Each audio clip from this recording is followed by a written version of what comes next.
On today's episode, sex swings from the ceiling need to be installed by a professional. Pepper spray should never be used to get out of a date. We learn thank you goes a long way. And don't ghost Samantha. That girl don't play. On Advice Unfiltered, episode 29.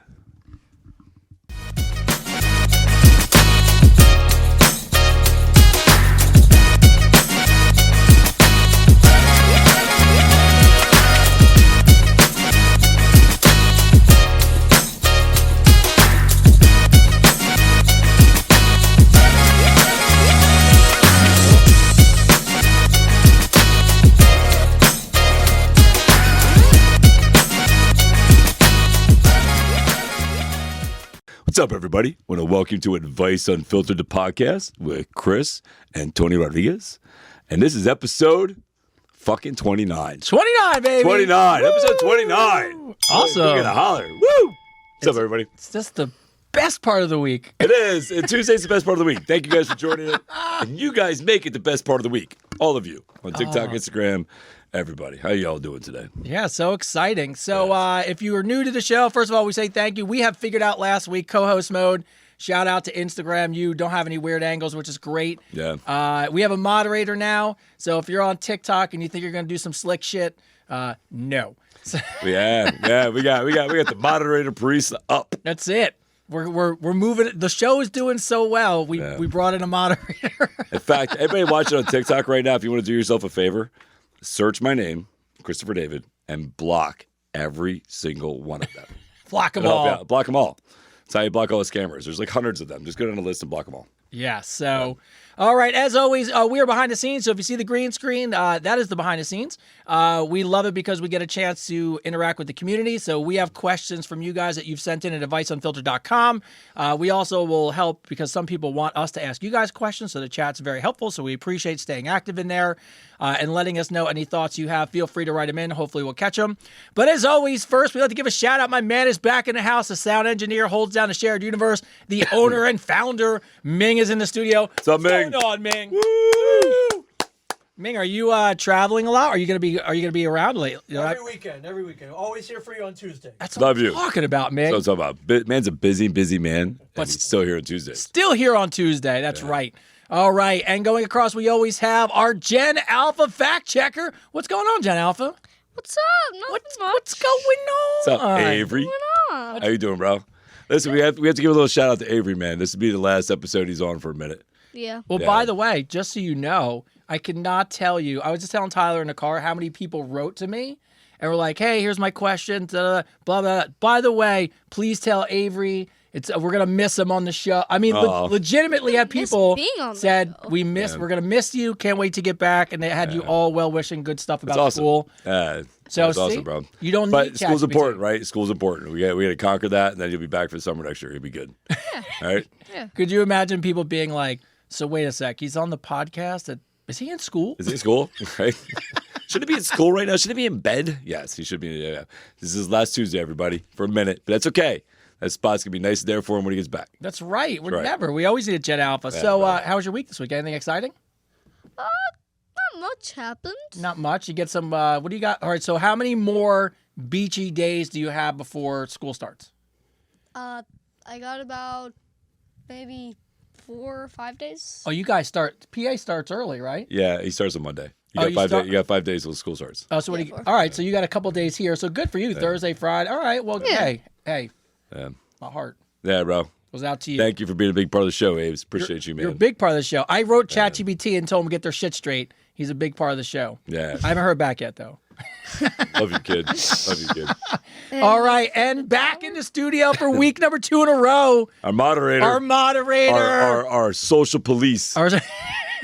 What's going on there, Gen Z? What up? What up? What's up, bro? How's your week going? It's alright. It's chill. Just started. Are you getting closer to car time? Praying I am. That's all I'm doing. You know what's really interesting about this? I haven't given it one bit of thought because I've been so busy. Trust me, Sorry. Dad. I know. By the way, He's given it plenty of thought. it has nothing to do with not trying to think about it. It's just like you were just talking about when you came in, like how Oh, dude, it's so busy So busy. that it's like I I'm like, in the back of my head, I'm like, yeah, car, yeah, it's coming. Yeah, it's going to be here before I blink. But I figured this out. For all you parents who are going to grow up, Lyft and Uber is the greatest thing your teenage kid could ever have until you calculate how much it costs, and then you realize just get them a car. And, you know, it's crazy to me. I'm sorry. I mean, I'm old. It still blows my mind. You're like, the best thing we ever did was have Uber, and what's the other one? Lyft. Put your kid in a car with strangers. Well, and fucking let them drive them around. Bro. Like, listen, I get it. I know it's the world we live in, but the world we grew up in, totally different. No. It took me. So first of all, you'll love this one. His mom, we were just trying to figure out like back and forth. This is a couple of years ago. He might have been 10. And they were like, you think we could just put him in an Uber? And I'm like, are you people fucking lunatics? Like, putting a 10-year-old. So even now, when he first started, this is what happens. It does really bother you because you're like, I'm going to put my kid in a car with a stranger. So what he did first when he started taking Ubers and Lyfts was probably, 16, buddy? Somewhere around there? 15. 15, 16. But when he first took them, it was only in groups of friends. Yeah. So it had to be in groups of friends. But it does. I'm not going to lie to you. When you order an Uber, even now, I watch that little car come and I watch it drive. And I would take a picture of the license plate. Tell the driver, let me take a picture of you. Got you. Yeah. So, but yeah, it's an unbelievably tough thing to manage. But it also, my hope is as these kids get older, I've read a lot that they don't drink as much, but also it's so nice not to have to drive. Yeah, no, I agree. It's just funny the world we live in, man. So it's so crazy. So crazy. Yeah. So, all right, but outside that, we're going to start the show as always. And first off, I know I always start with this, but it sounds like you're still, I got a bunch of them. You're still crushing on Cameo, huh? Who, me? Yeah. Maybe a little bit. Yeah, maybe a little bit. Yeah, maybe a little bit. I mean, at some point, you're just going to be like, I can't make it in on Tuesday. I have so many cameos. I do. Right now, like when I leave here today, I do like 8 or 9 I got to do. Oh, it's so... I'm very appreciative. That's great. I love it. If you can, you know what I mean? So I probably want to, again, thanks to my older son, Isaiah, for telling me to get on there.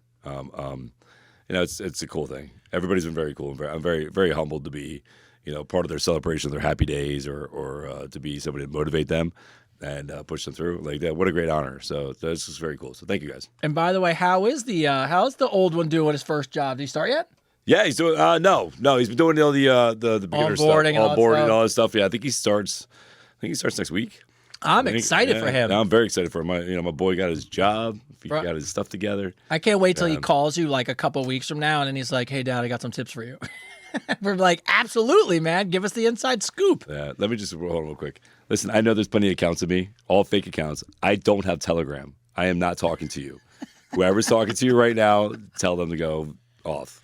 Guys, all right. So as we get into the show, we try to stay away. I don't know how many more times we do this, but we'll do it again. Listen, please, especially me, because now I got them, which I laugh about, so I can't imagine what you do with, right? But listen to me, please. I'm begging TikTok and Instagram. Me, especially Chris, nobody is going to start talking to you randomly. Nope. We're not going to invite you. First of all, I'll be honest with you, and you know this is true. Neither one of us, I have to bet any amount of money, has invited any one of you to our page.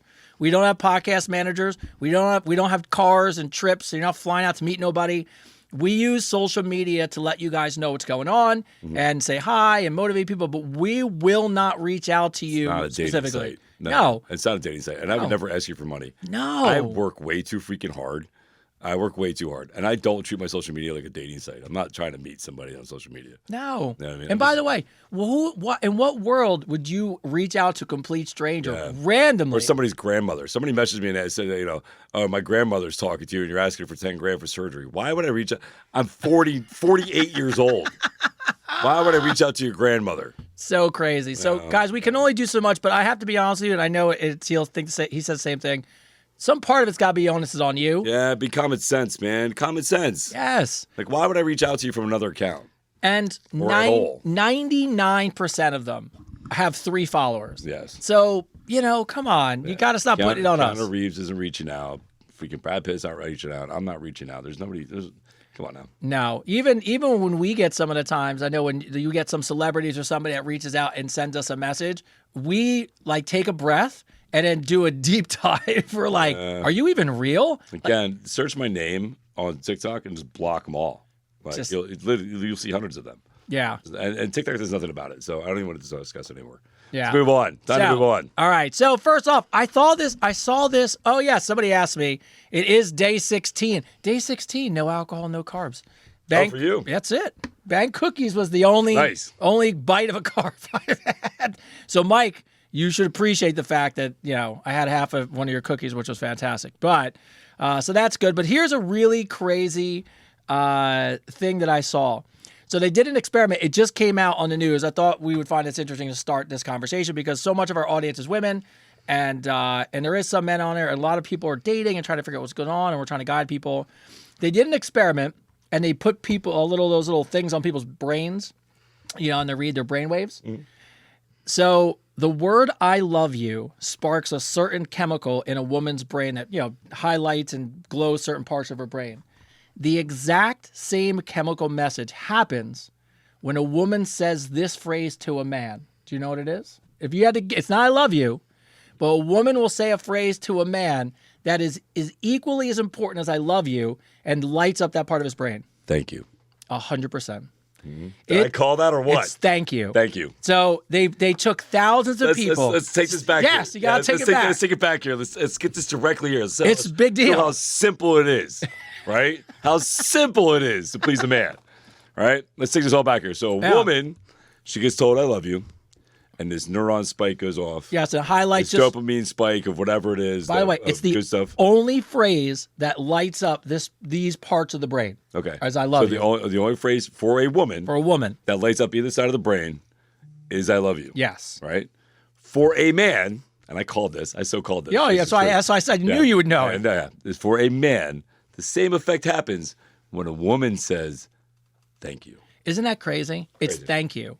And it really just goes to show you and highlight like how we are different, but at the same time, when we get on these conversations about, the men this and that, and you're so complicated, and we're like, no, we're not. We're just different.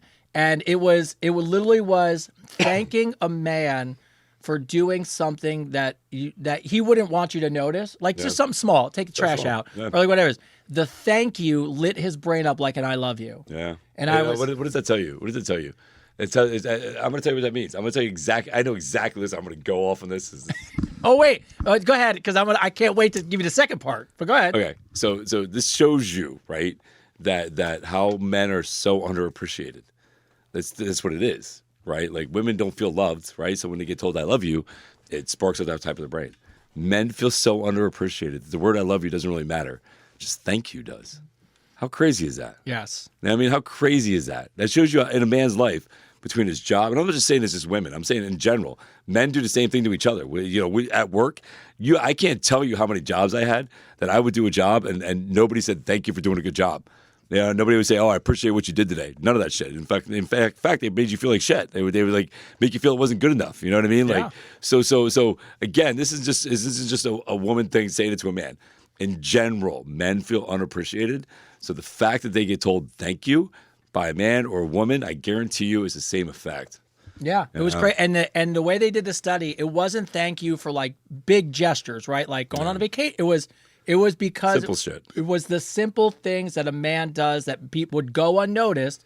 And it led me, actually, the funny thing was, it's part of what led me to my daily dose of advice today. Because I was at Lifetime, bro, and I held the door open. I saw that. Bro. You know what's funny you say that? It's so funny you say that because me and Mike, the situation, we were walking out together, and we both said the same exact thing today, dude. Not even kidding. Mike goes, you know what annoys me the most? I go, what? He goes, when I hold the door for somebody, or they don't hold the door for me, and they just let it fly back, like how hard is it to freaking just say thank you or hold the door open for somebody? I'm like, dude, I know. It drives, like literally if I hold the door for you and you just walk past me with your nose up in the air, I'm like, you're welcome. You're like, you're welcome. Like, how hard is it to say thank you for holding the door for me? Like, I'm trying to be nice. Bro, I came down the stairs and held this door open like multiple times. Not one and worst part is they don't even give you the thank you. It's they did not walk right into the net. They don't, no thought. Oh. Joe, I walked out and I held the door open. 2-3 people like this, head down. No, not a fucking thank you in the world. So I'm getting annoyed. So I'm like, whatever. Because I go out, I go to let the door go, and I look behind me, and here's this poor woman. She's got one kid in a stroller, one kid in her arm, gym bag over, fumbling through the stuff, and nobody wants to help her. So all I did was open the door. So appreciative. Then I walked up. You know how Lifetime is, right? So you walk up to the next door and hold it open. Yeah. And then a couple people came in. It was nice. But the gall of people, just Oh, the dude, like, the entitlement. the It's entitlement. it's funny you say that because listen, it goes back to a story that me and Avery had at the grocery store. Remember the guy with the grocery cart? You remember the guy at the grocery cart? So there was a guy, we parked at the grocery store, right? And one of the things that annoys me, because like I work hard for my car. Yeah. Like, listen, you probably see all my videos of my car because I love my car. Yeah. I like my Mustang. Anyway. Yeah, so we're sitting in the car, and I always park far away. I park on the 4th floor. Yes, you do. I park far away, so nobody Yeah. touches my car. This freaking guy sits there, and he goes, he starts pushing the cart. And I see him let it go, and it starts rolling towards my car, and I'm like, oh, here we go. I'm like, I see the car. I'm sitting there with Avery in the car. I'm like, this guy better stop that cart. I'm like, he better stop that freaking cart before it hits my car. We're gonna have a problem. Because I already hate the fact the cart's not even freaking put away. Like you put the cart away. So and it wasn't his cart. Somebody left there. He was trying to move it to park, but he just pushed it and wasn't paying attention. And it started sliding. And he grabbed it and it stopped. And then he started walking away and it started moving again. I'm like, oh, here we go. And he grabbed it again and he saw me sitting in the car and he took it and he put it back, right? And I got out of the car and I go, listen, I just want to tell you, thank you. Thank you for doing that, man. I was like, because honestly, I would have lost my shit if that would have hit my car.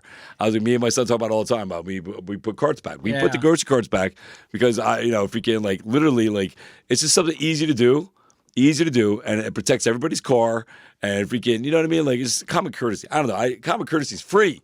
Bro, have you ever seen the cart narc? No. Bro. There's a cart. Yeah. So a guy goes around the United States and I think England, and he walks and he's so nerdy, and he has a little vest on, and he's got little stickers, and he waits for people to not put their cart back, and he just walks up to them and starts an alarm, and he's like, cart narc, and then he just bothers people until they put their cart back. I gotta share a video with you. That's great. He is right. You guys know That him? is awesome. That is awesome. And the amount of people that want to fight him, and he's like, yeah, but it's right here. It's right there. It's right there. Just go put it away. It's right there. And like the one store we went to, I was really annoyed because they had a special needs guy doing the cart thing, and freaking he they were leaving carts out there and freaking thinking he was running out there in the rain to go get them. I'm like, come on, man. Like just I don't know. Yeah. So part 2 of that though, and here's the other part. Part 2. The whole thing. So then they go and so they do that experiment, right? And they're like, oh, that's interesting. So now they take 1,000 men and 1,000 women, and they send them on a date. Mm-hmm. And it's all just separate people. They just said, and they interviewed them and said, all right, what are the reasons that you would not go on a second date with somebody? Okay. Mm-hmm. They asked the guys first, going back to guys being simple, 1,000 men. How many reasons do you think 1,000 men came up with to not go on a second date with somebody? 3. Bro. 3. Bro, you're so money today, bro. So I told you. You're so money today. I told you. I said to you, listen, man, I'm on point tonight. Bro. I'm on point tonight. We're on this. Cute, but not my type. We just didn't have a connection, and I wasn't what she was looking for in the long term. So even answer 3 had nothing to do with him. Okay. Jesus. Women. Mm-hmm. 1,000 women to not go on a second date. Men had 3. How many reasons do you think women came up with to not go on a second date with a guy? How many? Assess the audience. How many reasons do you think? Yes. Women came up with not to go out with a guy. Let's find out because it's a perfect ass audience question. Yes, it's perfect ass question. So we'll take a couple minutes. We'll do a little Jeopardy music. Yes. Do. 25, 15, 1,000, 10. Yeah, it won't be 1,000. There's 1,000 women. I'm going to say 100. I'm going to agree with you. I'm going to say 100. You're going to say 100? Ty, what do you guys think? What do you guys over there think? I'm going to say 100. I got 1. What do you got? 1? Just 1? 14. You guys say 100? I say 100. 313. Yep. And by the way, it had to be wait. You want to know 313 reasons why not to go out with a guy. The top trending. wait. Here's the best part. Ready for this? Love it. Top trending 3. Mm-hmm. Number 1. 6 foot. Brown belt with black shoes. Number 2. Guy did an impression that she didn't like. And number 3 was. Did an impression she didn't like. Number 3 was not as good looking as someone in her DMs. Wow. So no, didn't even give Nothing to do with money. Nothing to do with by his the way, fucking attitude, his by- personality. By the way, there's 309, 10 more of them, right? 300 freaking. That's crazy, Bro, 313. They took it like it was like a job. Well, they were like, what it oh well. what sparked this whole thing was this. So and look, and the only reason I bring it up, just so everybody knows, Oh, and yeah. Only reason I bring it up is because I cannot tell you how many. I read all the questions, and I cannot tell you how many people write in about how difficult it is to date. And a lot of it, obviously, our audience is largely female, so a lot of it is just asking a guy's perspective on it. And I listen and read these, and then I read these studies. Mm-hmm. What sparked it was the study I told you about the other day, where it said, if you ask men if they met somebody and that woman had 80% of what they were looking for, almost every single man would take that relationship. Yeah, would settle with it. If you ask a woman if a guy had 80% of everything she wants, 94% said they would not settle. Dude, that's like, all right. So That's so crazy. No, this goes right in line. I almost made a video. I tried really hard to stay out of shit. Like I try not to get involved in any kind of drama shit on social media. But there's this girl Car I saw on TikTok. Dude, she comes out there and she's like, excuse me, it's not all men. It's not all men. Does this little hand thing. It's not all men. Well, as far as I'm concerned, it is all men. Because every man I date, and she's going off about how every man's basically a piece of crap, right? Yeah. And freaking, she's like, oh, it's definitely all men. Doesn't matter about the age, doesn't matter what their job. It's all men. They all do this. And I wanted to chime in so bad and like do a video and be like, listen. Do a response video. You're like, yeah, I want to be like, listen, I've had terrible dating times. Yes. I could say it's been all women. I can say that all day. It's all women. I could definitely say that. But I'll tell you what a mature person does. A responsible person does. As they look at themselves and go, you know what? Maybe it's me. Maybe it's who I'm picking to be with, and maybe I need to grow internally and emotionally as an adult and stop blaming people for being a freaking ignorant person. Like, you know what I mean? Like, it's not saying, like, it was so ridiculous. I was like, oh, she's like, it's all men. No, it's not. Oh, bro. It's who you're picking. It's you. Do the work on you. Do the work. Yeah. Do the work, fix you, and then you'll find the right person. Yeah. Stop blaming other people for your bullshit. And by the way, ladies, I'm not bringing it up to make Fired Fired up tonight. I am not bringing it up to make this war between men and women. No, it's not. But listen, the best way for us to get together, to have better relationships, is understanding each other, right? Yeah. So again, bottom line about this whole conversation is stop looking for so many problems. Stop looking for a problem. Stop looking for a problem with somebody. Yeah. And start accepting them for who they are and understand men are easy. Thank you. Thank you. That's it. That's so crazy. That's all we need. It goes. Thank you. Look, I think the one thing I'm saying this to everybody so I can encapsulate all your dating questions into one moment before we go to the next one. Yeah. Look, when you're trying to get a relationship with a guy, with a man, just as a generalization, so I apologize, but it's a generalization. You're looking at someone who's either going to be a provider, a builder, some form of the relationship is going to be a staple of the relationship, right? Mm-hmm. You have to be willing to build a future with that person and build a relationship and build the wealth and be part of it and build it together as a team. If you're looking for a complete package already done with a bow on it, I'm going to be honest with you. That's why you get those men at that level that never settle down. They don't have to. Don't have to. Because they have a giant playing field. My wife always told me about dating in Manhattan when I met her. I'm like, babe, you're gorgeous. You're beautiful. How is it so hard to date in New York? And she goes, because it's a playground she goes, they don't have to settle for anybody. And I was dying thinking about that, but it's true. I want to answer this question Yeah. real quick. I was the top trainer at Body Zone. I don't know who you are, but that's funny you remember me. It's funny. Yes. I used to work at Body Zone, yes. There you go. All right. So Anyway, yeah. so thank you was the point of the whole thing. Yeah. So listen, here's what we learned, right? Here's the point of the whole thing is, right? Men tell you women you love them more. They love that. Women tell men thank you more. Yeah. And stop looking for a problem. It goes back to what I made that post about, right? So I felt like I needed to make that post about wabi-sabi, right? Wabi-sabi, the Japanese word that means, there's beauty in your imperfections. Your cracks are your strength. Your imperfections are what make you, and to love them as much as you love your perfections, right? So there's beauty in the imperfection.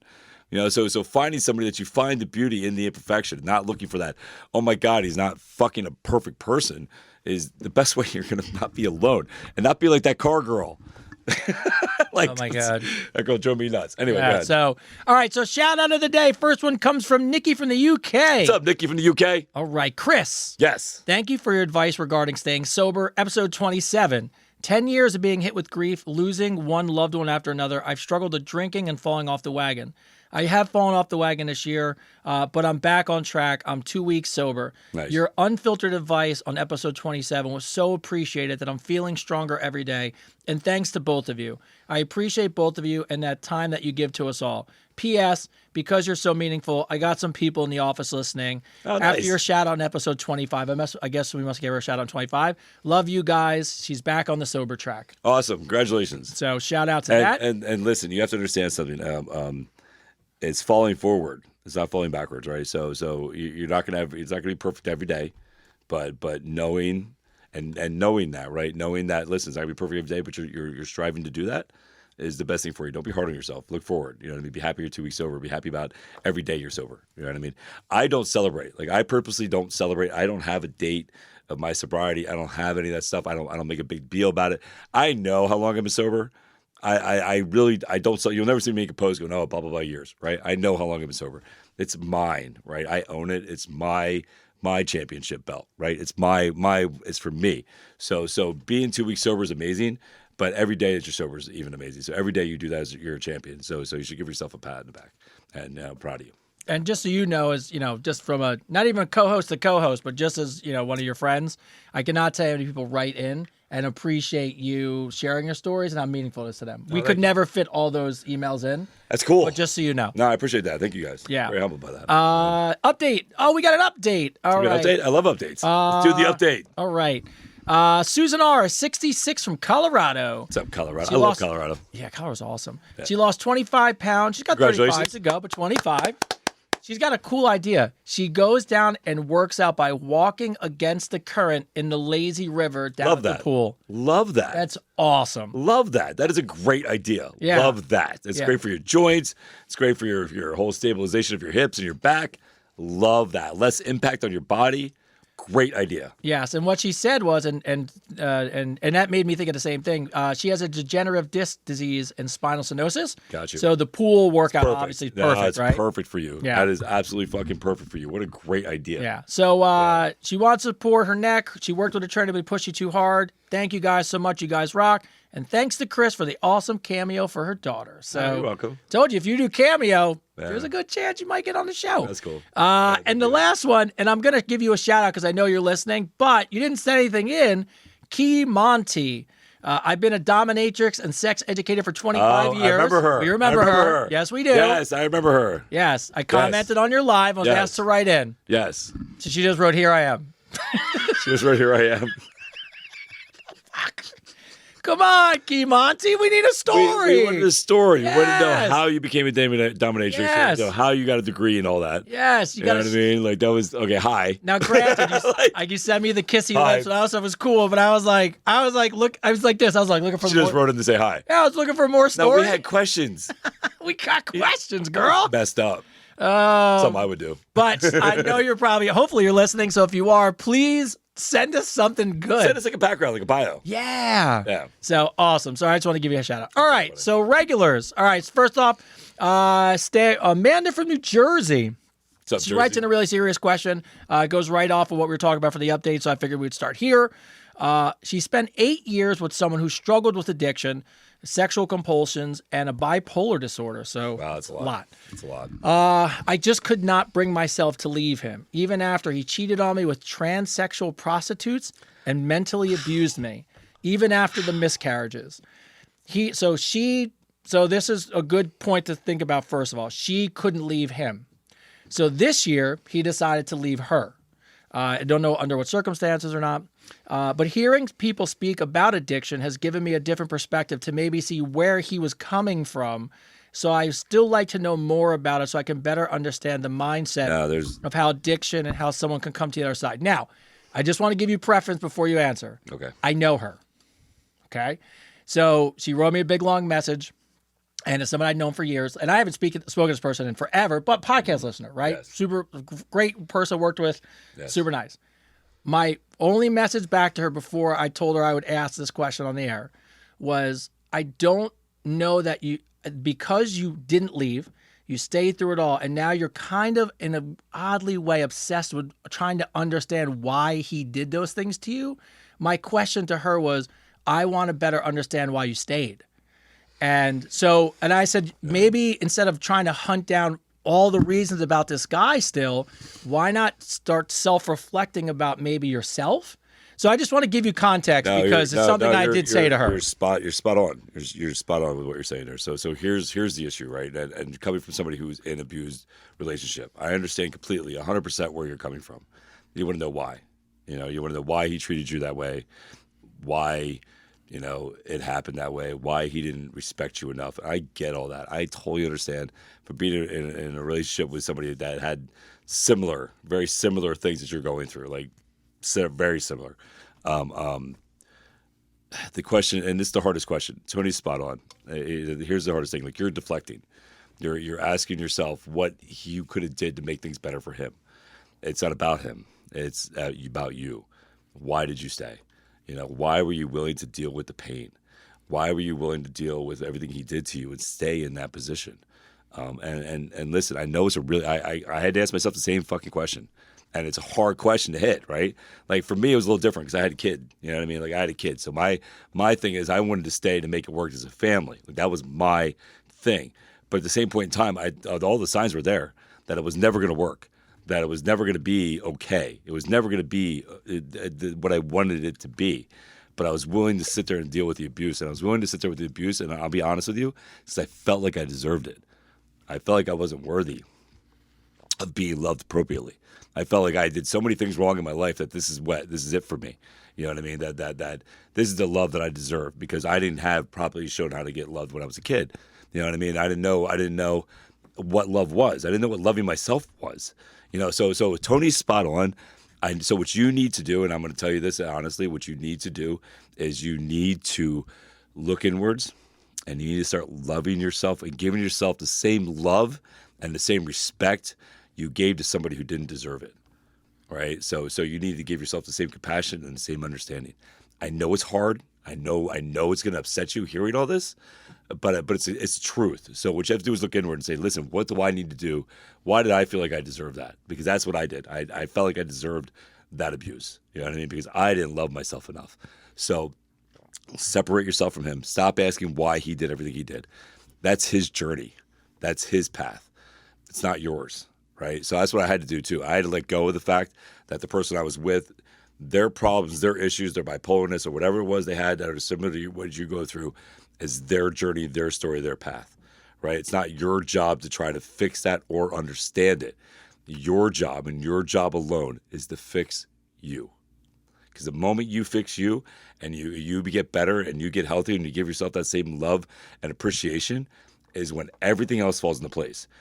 I'm the perfect example of that. It's taken me 9 years to get where I'm at, and look at us now. You know what I mean? With none of this would be going on. None of this would be going on if I didn't make that choice 9 years ago to give myself the same love and respect that I give to anybody else I date, right?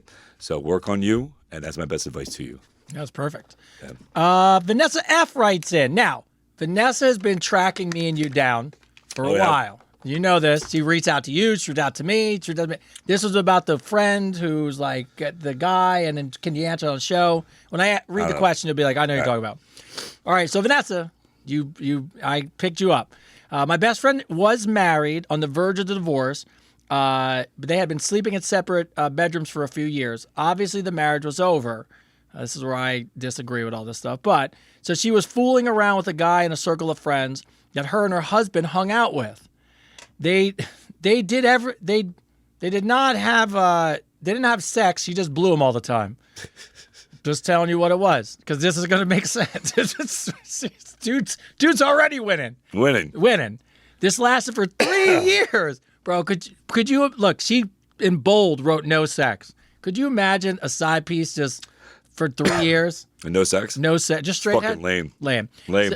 So then here's the crazy part. Lame. Then her and her husband get a divorce, and she just assumes, oh, I'm just going to roll into this guy that I've been having oral sex with for 3 years, and because she's in love with him, and now everyone in this, in the friend circle knows, but he told her he's not wired for a relationship. Of course not. And when he does go to his house, now he hits it, but then he leaves with no dinner, no movie, will ghost her for the rest of the time until he wants to get laid again. They want to know, could he have more feelings than he's showing? No. Oh, God. Stupid question. Is he? Come on. No, Like, come on. Common sense. No. Come on. Listen, if I tell a fat kid that he has to run a mile and then he can have a piece of chocolate cake, or if I tell him, hey, you can have a piece of chocolate cake, you don't have to run for it. Yes. What's he going to do? He's going to sit down and eat the chocolate cake and not care Yeah. how much money that chocolate cake cost me. Look, first off, Vanessa, I love the fat kid analogy. It's the best.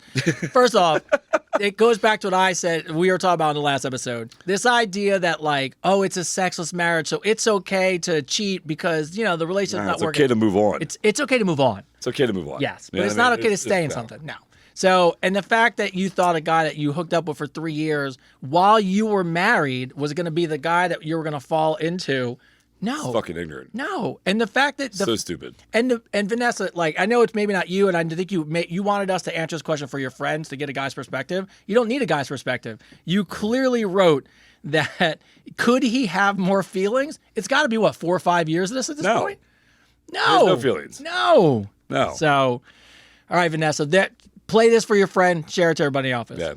Yeah. Renee B. Dating advice. I was dating a great guy for a short amount of time when he revealed to me that he has been in sobriety for porn sex addiction for 8 years. I was happy that he told me, but I was also shocked. The relationship ended shortly after that due to long distance issues, but honestly, I was relieved because I could not look at him the same way after that. I love sex and want a great intimate relationship with a partner that wants the same thing. Do you think it's possible to have a normal relationship and normal sexual relationship with somebody who has this type of history? Now, I only ask this question, not really to be funny, but addiction's addiction, right? So you go get help for it, you go get help for it. But my question is, at what point do you just let the person put it in his past? He was honest with you about it. He talked about it. Yeah, I have a hard time with that. I have a really hard time with when you get into a relationship. If you ask somebody, say, hey, tell me about yourself. I'm not going to judge you, you know what I mean? Freaking blah, blah, blah. And then they tell you about it, and then you judge them against it. Or later on in the future in the relationship, you bring it up and use it against them in a fight. It's the that worst. shit drives me fucking nuts. Like, I didn't tell you that shit for you to use it against me in a fight freaking, 2 years down the line. You know what I mean? No, like, listen, you have to, it's one of those things, right? Like, you have to take that option. It's not about you trusting him. It's about you being okay with it. You know what I mean? Like, are you okay with it? If you're okay with it, then fine. If not, then move on. Like, you know what I mean? Like, if you're not okay with it, move on. It's just that simple. Like, I don't know if we can, like, I don't know. Yeah. No, you're right. He was honest to tell you. He was honest to tell you. I think it's fucked up that you're going to use it again. I mean, it's not like he fucking was saying that he did. It's not like he did anything illegal. No. You know what I mean? He didn't do anything illegal. He was just freaking and maybe I enjoy it. Here's the thing. We all watch porn. Yeah, I enjoy sex. I've seen porn. I like I freaking get off to it here and there. By the way, you know what's really funny? What? You go to the doctor and they say, "Do you have one drink a day?" Oh no, you're an alcoholic. You're an alcoholic, right? Yeah. If you ask me, do I watch porn? Have I seen something porn related at least once a day? Yeah. Fuck yeah. It's all over the place. So I guess I'm a porn addict, right? Like, Yeah, I mean, technically, if you can, I mean, it's so my forearms are so big, jerk off every day. So it happens you don't have a girl. Just throw it over your shoulder. It's heavy. By the way, someone wrote a question about, I'll get to that, about foot and forearm penis sizes. So here's the thing. So when these people right on there, do you have a backup account or whatever? You can respond to these people. Yes. You can respond to them and just be like, no backup account. We've already discussed it. Yes. Moving on. All right. Holland P. from Utah. I want to go to Utah. Be We should take a awesome. trip to Utah. I want to go to Utah so bad. I want to hike and do whitewater rafting and all that good stuff. That sounds like fun. Yes. All right, so Holland is female, and she's from Utah. Chris and Tony, What's up? I've been listening since Father's Day. I need some real advice. I have a 20-year-old daughter. Well, first of all, let me. Oh yeah, there's a mom. Just making sure. Oof. I was like, because the Father's Day threw me for a loop. Right. I have a 20-year-old daughter who is gorgeous, and she's always felt comfortable telling me her sexual experiences. But lately, I'm getting uncomfortable. She tells me her body count, and then she just told me the story of the neighbor who put his thumb in her ass while bending over. Was that before or after you shook his hand? Oh, listen, I want to be the cool mom. Feel free to tell me everything. But inside right now, I'm like, don't tell me that shit. How do I approach this? I feel like if I ask her to tell me less, she thinks I'm slut-shaming her. But I really don't want to hear any more about it. I'm confused out here in Utah. Can you help a sister out? That's so funny. That's so funny. Is she Mormon? I mean, it'd be more than one thumb, I would think. Right? Before one thumb is you're Mormon. No, I don't. I mean, you can tell her. I mean, it's okay to set boundaries. It is okay to set boundaries with your friends. Yes. Yeah, it's all right. If they get offended to it, then they're not your friend. Look, I think any good relationship, like I have a great relationship with my 17-year-old. And I mean, if he came to me and then was like, hey, my situationship, she thumbed me in the ass, there would be a little part of me that would be like, all right, bro. Dudes are different, bro. Yeah, well, dudes are different. Because I'd want to hear about it. Yeah, guys are different. You know what I mean? If it was my daughter, I would not want to hear about my daughter having sex. No. No. But my point is, like, it's okay as a parent to say, hey, we have a great relationship. I'm here for you. I just got to be honest with you. I'm still your mom. Just I can't hear everything, right? Yeah, like, no. So no, it's okay to set boundaries. Yeah, you got to set boundaries. It's okay. By the way, I mean, yeah. his face. He's like, I just want to say, Dad, I love you.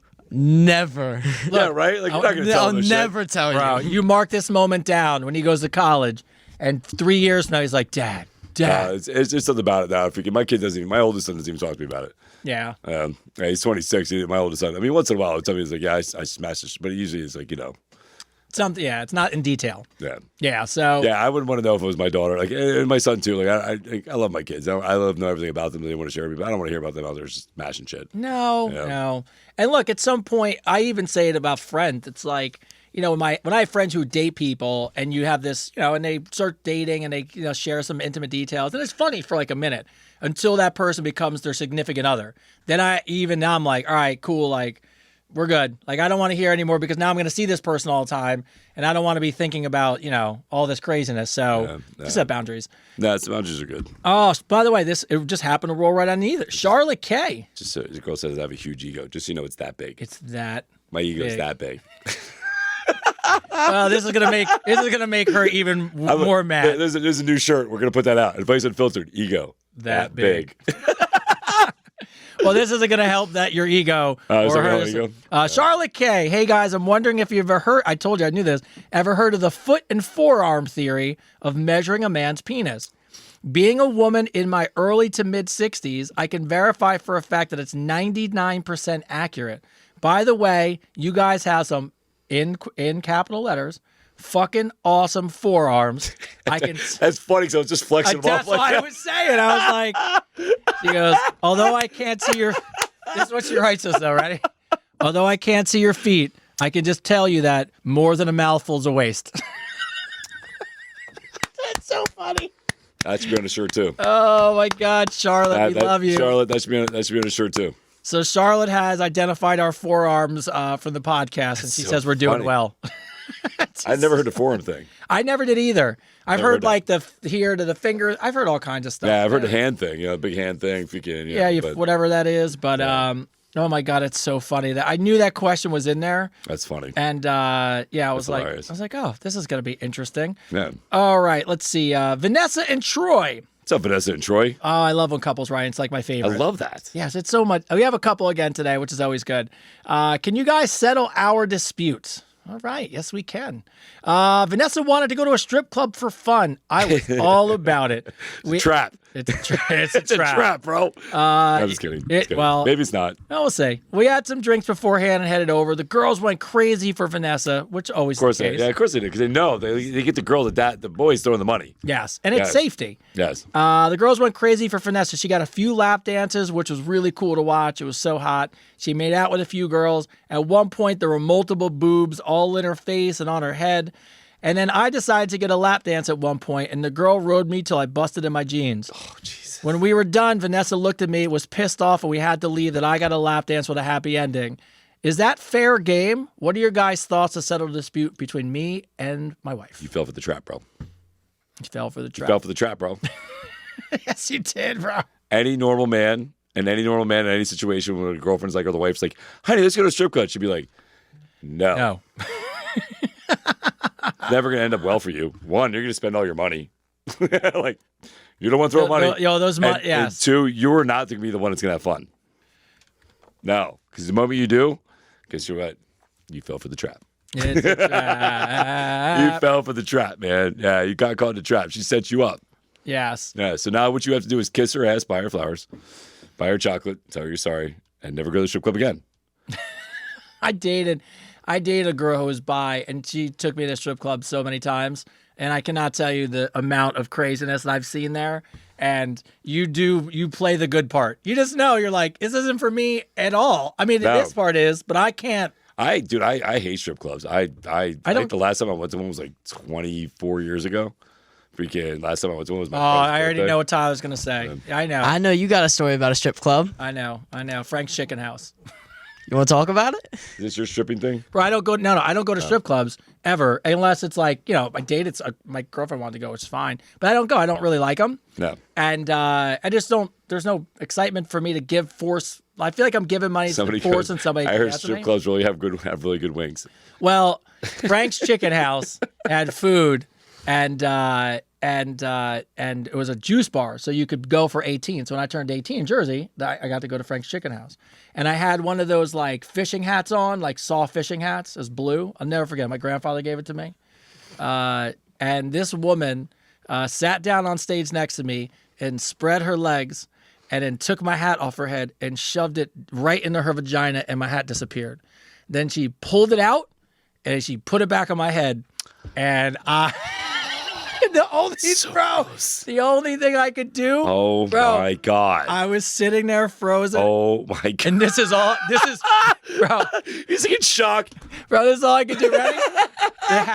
The hat's on my head. It's stuck, and here's me. I just go like this, like Ew. I just go like this, like take a one and just put it on the bar. Fucking, I would have threw the hat back at her. So that's the last time. After that, I just never. It wasn't my thing. So gross. Oh, It's so gross. Yeah, it's the first time ever. That's like, you ever see that video of freaking, what's his name, dude from Hangover? Like the chick shoots a ping pong out of her vagina, and he clutches it in his mouth by accident. Like he goes, and it goes right in his mouth. He's like, oh. So gross. No, thank you. No, all right. I don't go. Yeah, it's true. It's funny. See, he knows a story about me. That's funny. Corinne P writes in, Chris, Yes. first, I think you are extremely handsome. Love your voice. In the process of reading your book, unfortunately, my boyfriend passed away 2 years ago. I'm sorry for your loss. I'm sorry for your loss as well. I'm having trouble getting back into the dating world because I'm stuck in this world where I feel like no one will ever measure up to him. How do you guys think I should move forward when the love of my life passed away 2 years ago? Wait, say that again? So the love of her life passed away 2 years ago, and she's just having trouble getting back dating because she's afraid that she's going to run into people and they're never going to measure up to him. Oh my God, the kid's got an idea on this one? No, I'm pretty sure I saw this woman in the comments too, just comment on Chris's TikTok. She said the same thing. She was just like, yeah, my lover passed away like 2-ish years ago. And having so she's watching right she's now? watching. She's watching it now, I'm pretty sure. Oh, Cool. sweet. All right. Well, so your question is to get back in the dating game? Yeah, so how does she get back in, though? Because in her mind, she's always comparing everybody to her, Well, that's not fair to that person. Yeah. Whoever you're talking to is not fair to them, right? Here's the thing. You got to look at it as a blessing that you got to love somebody, right? That he felt your love and all that stuff. Like, that's a blessing. But that was a point in time in life that you are now past, right? So you have to give yourself, and not only yourself, but whoever you're talking to, the freedom to be themselves and for you to love them for who they are and not compare them to somebody else. It's not fair to that person. You're setting a bar that it's fine to have expectations, right? It's fine to think, I want this and this.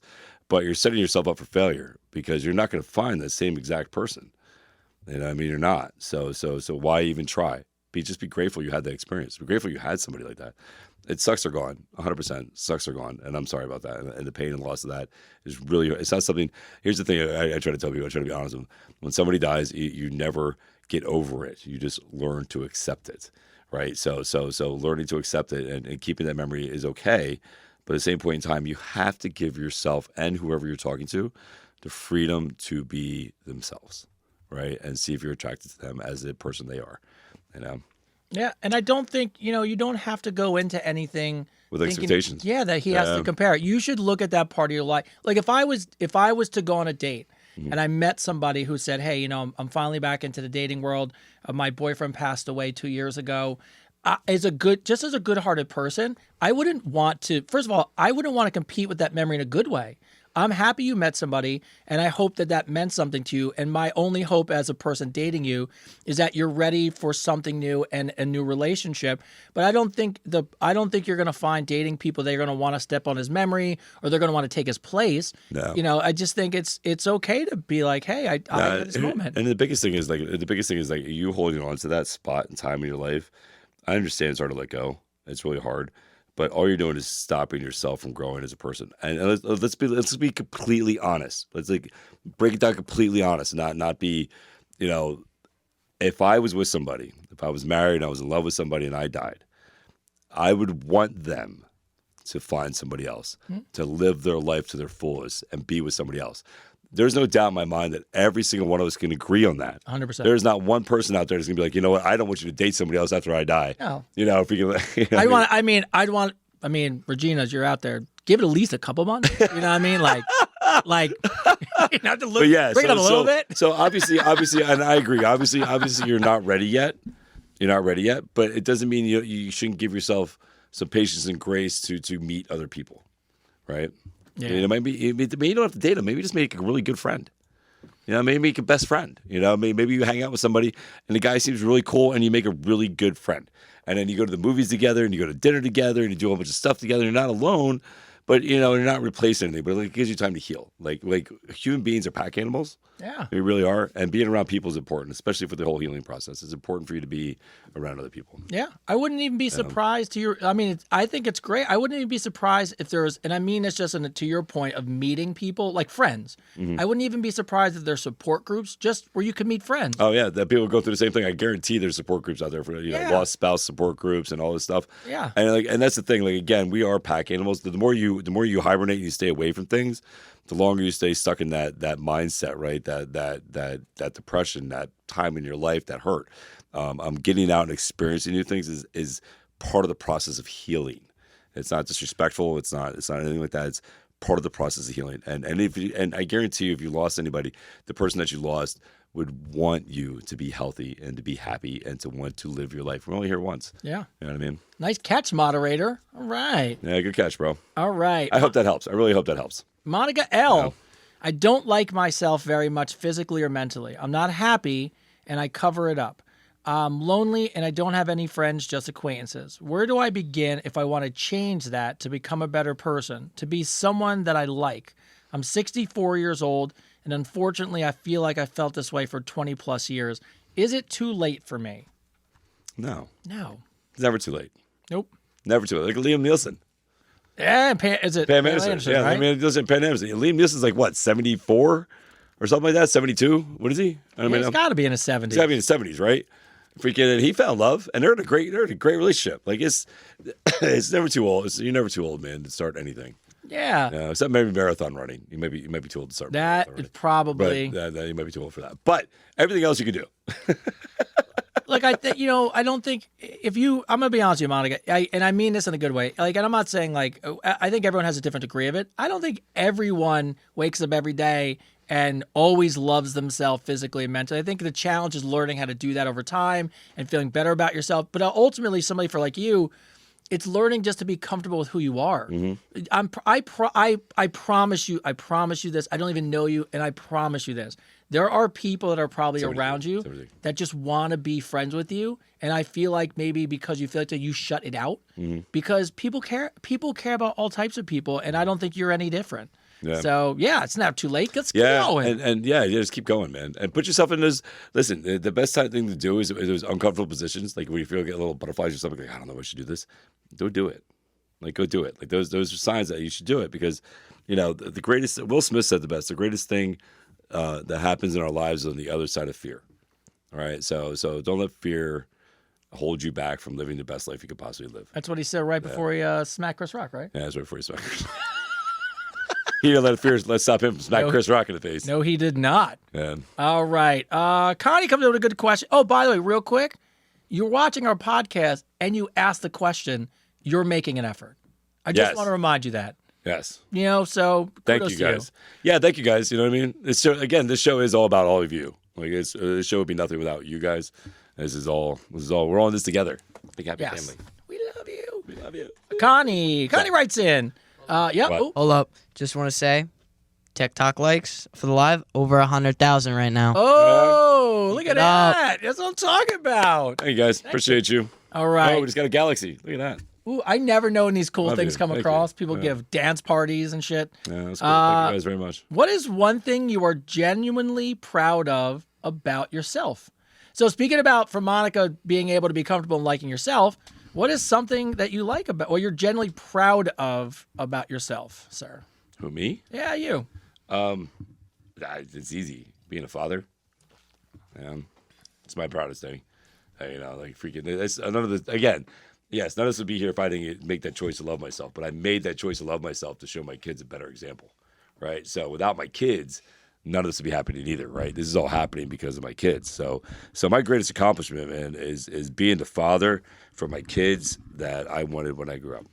I would tell you that I would say the same thing, except my kid's okay. I mean, I don't really. Not bad for a white kid. He's not bad. You know what I mean? No, but you know what? You know what? It really helped. And I actually thought about this when I read this question. And I know this is going to sound cheesy, but it's the right answer. Until I met my wife, I was not I would say I had a lot to learn and a lot to growing up to do. I'm most proud of the man I am in this relationship because I really honestly feel like I'm a great husband. You are. And I feel like she has made me in this relationship a better father. I will say this for you, Tony. I get comments all the time about how you're a great husband, and I should take notes from you. But I just think that because, and to your point though, is because, and I say it all the time, I wanted nothing more than to find a person that I could show my son what a good relationship looked like.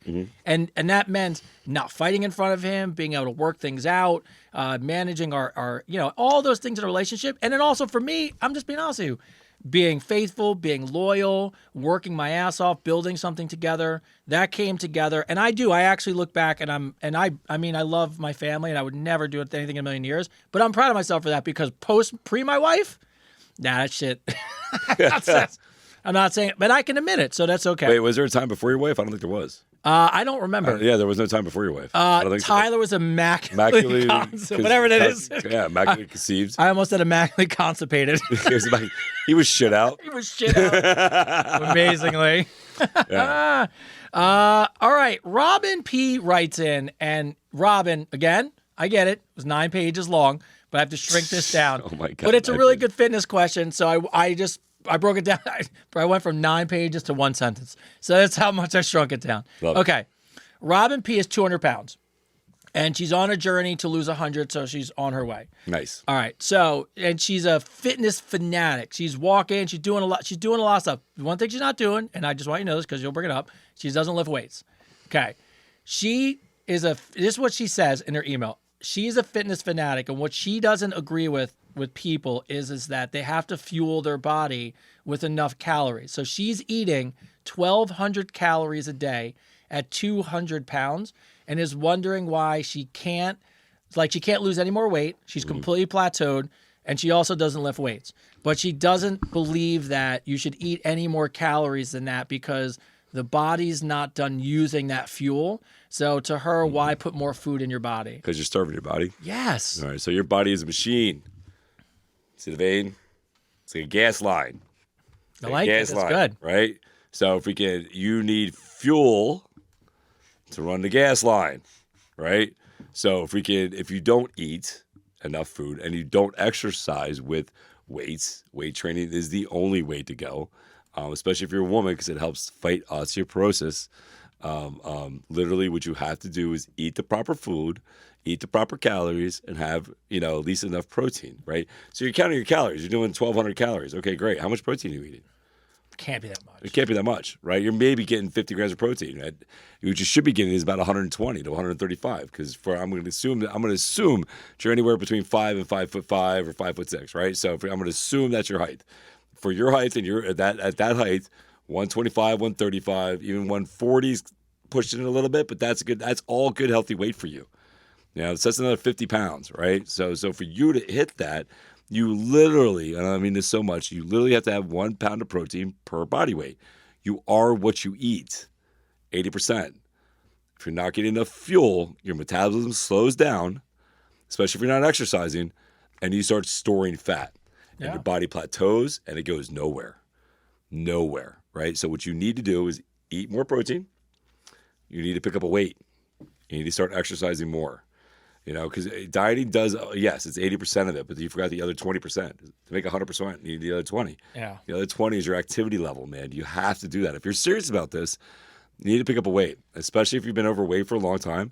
Your joints and your muscles and your bones, you need to work on the bone density and everything else, or you're going to have problems when you're older. You're going to have arthritis in your back. You probably have a little bit of, degenerative bone going on, maybe some compressed spine because of being that heavy. So all that stuff is important for you to like work your core, to eat right, and it's all part of it. Like I'm proud of you for how much you've done. It's amazing, but you're asking why you've plateaued.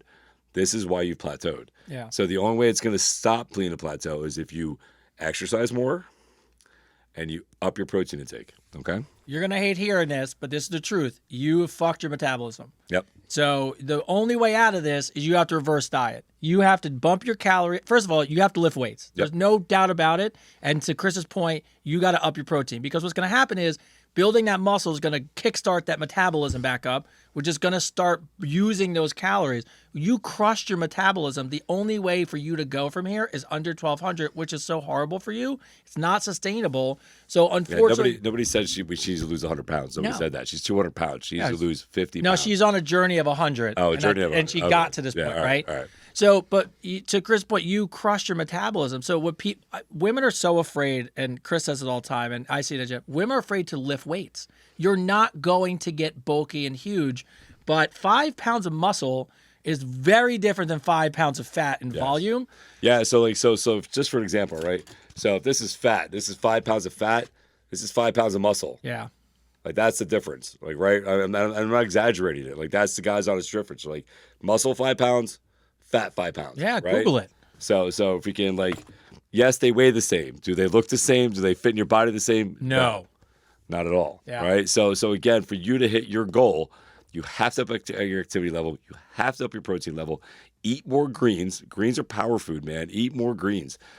Fish, chicken, all that stuff there. And you have to. And I'm telling you right now, I don't know how old you are, but you have to exercise. It's the only way. The fountain of youth is literally going to the gym. That's it.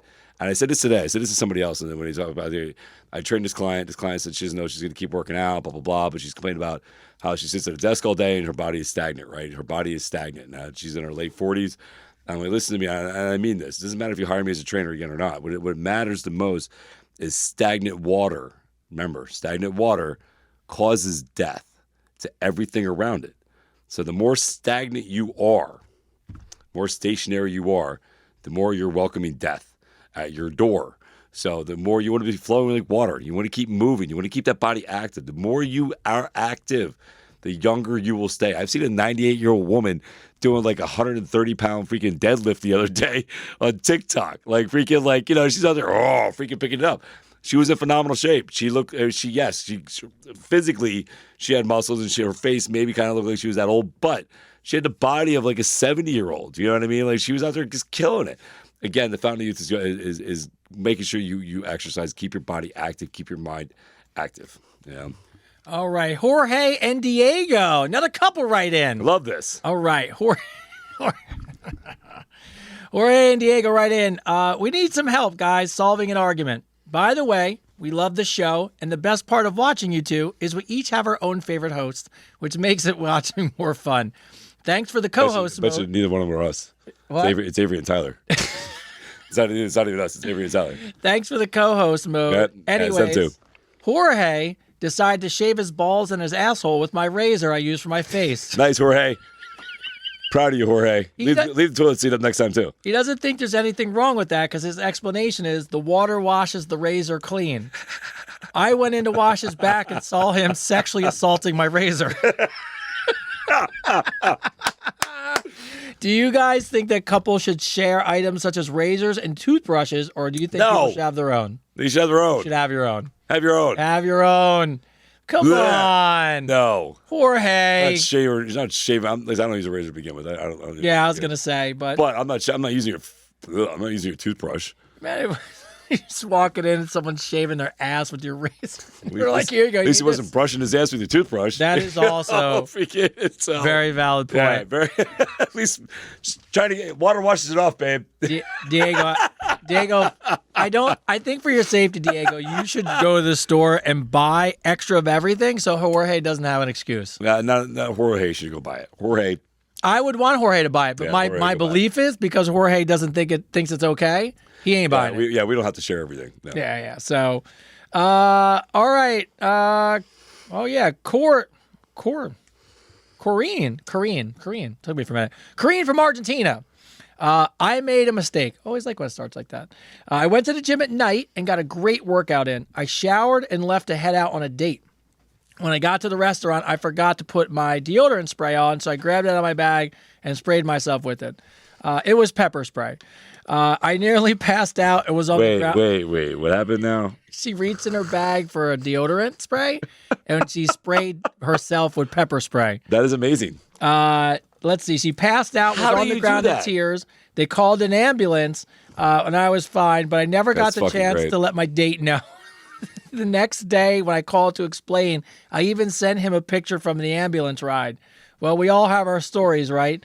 Do you think, should he let me go? Should I keep trying? I keep trying to make him understand. By the way, this was a first date. That was the first date. That was a first date. I think it's amazing. Bro, she's pepper sprayed herself. I think it's an amazing first date. Like I would definitely go out with you again. You- Just because that's a great story for your first date. Well, she didn't show up. Oh, she didn't show up. So what happened was she pepper sprayed herself, fell in the parking lot, and cried. And somebody saw and called my an God, that's ambulance. amazing. So she never went in, and she stood him up. She's texting him lately and being like, "Hey, I was in a hospital." She's sending him pictures, and he's ghosting her. And she's like, "I want it to work." But well, it's, that was a sign from God. yeah, it's first date. That's a sign from God. So that's a sign from God. He was probably a serial killer. There you He go. was probably a serial killer, and you just saved your life. That's what I would go with. Bro, that would be awesome. That's what I would go with. I'd be like, oh my God, I almost got killed by a serial killer. So I sprayed deodorant, pepper spray in my arm, and freaking that's what I would go with. Bro, could you imagine just being and also just Dude, foam? so I have a similar story to that, right? So in my old house, way back in the day, my bedroom was upstairs in the attic part, so it was like an A-frame. Yeah. And I lived with this girl lived with me, and I had a pepper spray that was a shooter, like it. It shot out. Like it shot out a gel ball. So when it hit you in the face, it fucking splattered all over the place. So when it hits you, it literally would go like this and splat and fucking go over the place. But it was sticky. Thick. It was thick and sticky, right? So it wasn't like a spray. You can't just get it off. No, and you can't, and that way, like it didn't come back at your face, right? Like it was one of those things, like freaking, like The wind doesn't blow yeah, back like at pepper you. spray. Like if you're out there and the wind's blowing, it could blow right back at you. But Good call. this here, you pulled it like that, and it shot. You know what I mean? It wasn't coming back at you. So I'm upstairs. I'm walking up the steps, and I'm bringing this Great Dane upstairs. I have this big Great Dane named Ramsey. I'm coming upstairs to see if she wants breakfast. As I come upstairs, she goes. I see her in the bed. She goes, "What the hell is this?" And she goes, "Boom!" and shoots it, dude, right up on the bed. Boom! And I go, "Oh my God!" I'm like, "Get up now! Run! Take the dog!" I throw the dog down the steps. She's like, "What?" I'm like, "It's fucking high-end pepper spray. Run!" So she runs downstairs. She's coughing. I've been pepper sprayed, right? So freaking in my training when I go to You got to do it, right? yeah, when I used to train to be a professional bouncer and all this stuff, like we were pepper sprayed and like handcuffed and all this stuff, so we knew how to because listen, once you get pepper sprayed a couple times, your body doesn't act the same. That's why in the Army they have you go in that thing and they make you go in the tank and all this stuff. So it doesn't your body doesn't react the same because it kind of gets used to it, right? So I was fine. I'm up there wiping it off and stuff. She's out there, yeah. I was like, man, it was so funny because it literally was I was like, run, Run! The grenade goes off in the house. yeah. That's awesome. That's not awesome actually, but that's fucking hilarious. Yeah. Samantha, I went on a date with a guy for dinner that my friend set me up with. We had a drink or two at the bar, then went to our table. He excused himself to go to the bathroom, and he never came back. That's so fucked up. He probably hit himself with pepper spray. I was so mad. I was sitting there waiting, and then I actually had to go get a waiter to see if he was okay. Then they had to come back and tell me he wasn't there. Bro, that sucks. When I was walking to my car, his car was still parked outside. I made my way across the street, and sure enough, he was sitting at the bar with another girl. I let the air out of his back tires, Oh my God. and then I called the cops. Oh my God. He had 2 dates going on at once? Yeah, he left and went across the street. Oh, that is amazing. Bro, ready for this one? It's amazing. A woman scorned. I let the air out of his back tires, and then I called the cops and told them that a male fitting his description was in a bar drugging women's drinks. I have not told anyone, but my friend definitely thinks it was me. I will never tell, but guess what? Don't ever leave me again. Oh my God. Have you guys... Oh my God. Oh my God. Call the cops on him. He's drugging people's drinks. Wow. Then wait. Then you get through with all that mess, and then you go home, And your tires your flat. fucking tires are flat. Wow. That's some serious shit. Yeah. You're an asshole. That's as simple as it No gets. way. No. It sucks. Yes, he stood you up. That's an awful thing. Terrible thing. But No, there's no buttoness. no. No. There's levels. There's No. levels. But Because I'm gonna be honest with you. If you went to the bathroom and didn't come back, and then I gotta call someone from the restaurant, then they gotta come back out and laugh at me like because nobody's there, and I'm probably sitting there for a half hour. Oh no. I agree with you. I think it was a little extreme calling the It cops. was. Little extreme. Letting the air out of the tires is one thing, right? Like, That's fine. He deserved that. Yeah. He deserved his tires, his air getting let out of his tires. That was a dick move to do to have 2 dates going on at once. Like, fuck you, bro. Like, you had every right to let the air out of his tires. Yes. Calling the cops saying he's Now- drugging people, that's a whole different level of fucking shittery going on there, man. Like, that's like you know, listen, all he did was he lied about going on a date. He didn't fuck your life up. You know what I mean? Doing something like that, you could seriously fuck his life up. But who knows if he's got kids or whatever. Yes, he may be an asshole to you. But to other people, like his kids and everything, you know, if he had kids, I don't know. I'm just a big devil's advocate here.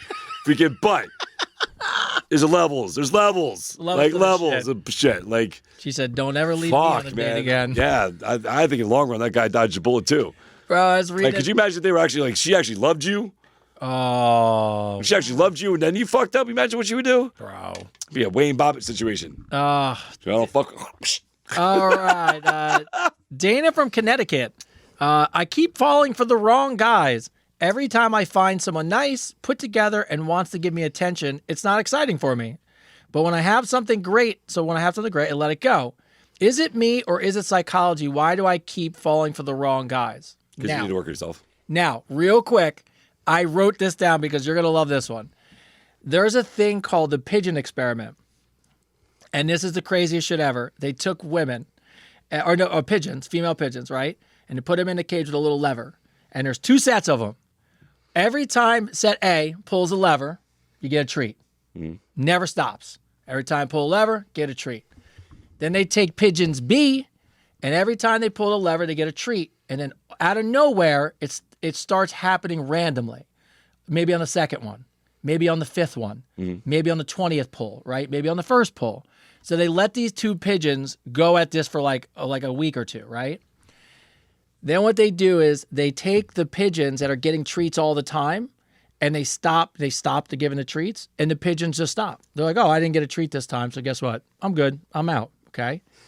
Take the pigeons who intermittently get attention, maybe once, maybe every 5th time, maybe every 7th time. Those pigeons will pull the lever until they die of exhaustion.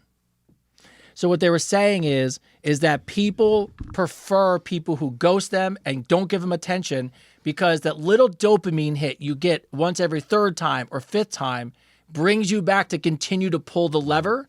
But when someone's giving you attention and love constantly, you're getting it, the second you don't get it, people are quick to be like, yeah, I'm out.